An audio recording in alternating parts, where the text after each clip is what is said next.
கடுசா இருக்கு. ஆஸ்பத்திரி ரொட்டியெல்லாம் இப்படித்தான் இருக்கும் போல் இருக்கு.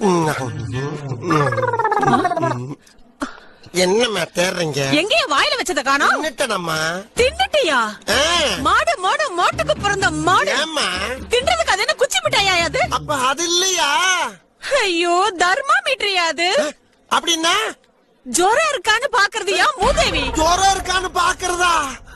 அதான் டேஸ்டே இல்லாம மார்பிள் கல்ல தின்ன மாதிரி இருந்துச்சா? ஏமா முழுங்கிட்டனம்மா. ஏன் எங்க உயிரை வாங்குறீங்க? ஏமா ஒரு பேஷண்டோட வாயில கொண்டாந்து ஏதாச்சும் வைக்கிறப்ப என்ன ஏதுன்னு சொல்றது இல்லையாமா நீங்க? சீக்கிரம் ஒரு மாத்து மருந்து கொடுங்கம்மா, லாக் ஆயிரப்போ. அதெல்லாம் ஒண்ணு ஆகாது, தைரியமா இரு. இதை தின்னு தொலைச்சிடாத, வாயை தர.